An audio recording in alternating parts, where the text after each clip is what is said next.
In this video I'm going to be using the 4-axis wire path to cut the contour.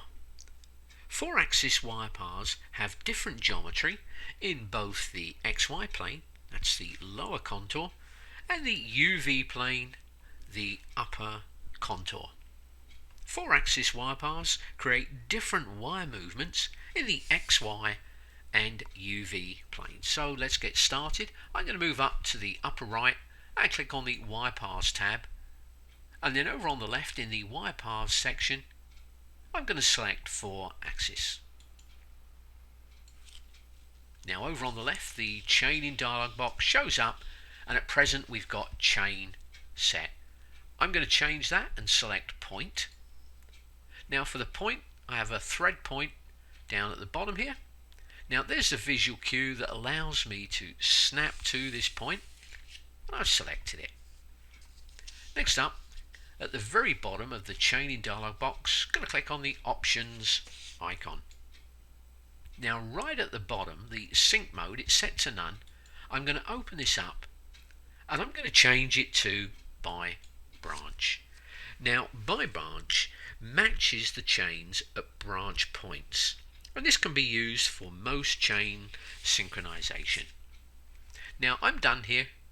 Green check mark in the chaining options dialog box. Now I'm going to change to chain, and I'm also going to activate C-plane, construction plane. Now on the screen I'm prompted ruled define chain 2. I'm going to move on over and pick this arc here.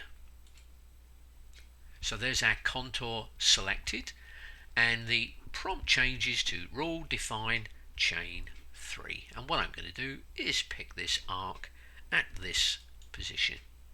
So we're all set. Over on the left, green check mark for OK. So here we are, 4-axis wire, and then next I'm going to click on wire power. I'm going to activate associate to library, and then next up I'm going to slide over to the right and click on the icon to edit library. Next up I'm going to click on select library. Just going to move the dialog box just over a touch and select cam wire that we created in lesson 1. So I've selected it, going to click on open.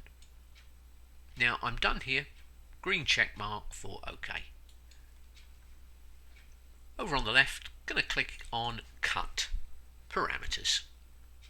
Now additional skim cuts before tab, it's set to 0. I'm going to set that to 1. Now for the cutting method, it's set to one way. I'm going to change it to reverse. I'm going to put a check mark against tab as well. Now the XY tab width, I'm going to set that to 0.25.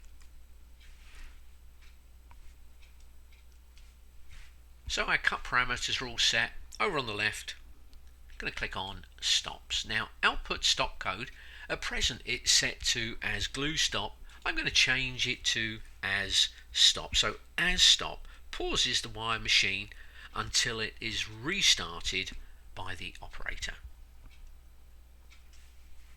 Next up into leads. So lead in is set to line only, and likewise lead out is set to line only. I'm going to move down and activate max lead out, and I'm going to set the value here to 50 thou, and the overlap, going to set that to 50 thou as well. So we're all done here.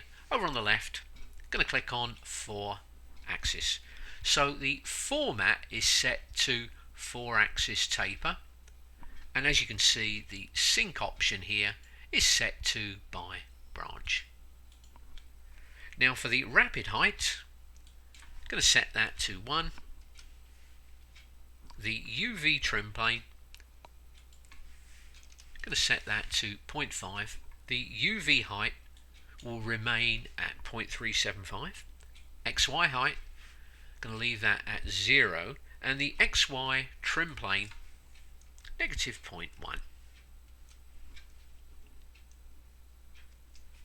So we're all done now. Going to move on down and click on the green check mark for OK. And And there's our 4-axis wire toolpath complete. And that completes this video. Thanks so much for watching, and I'll be talking with you soon. Bye for now.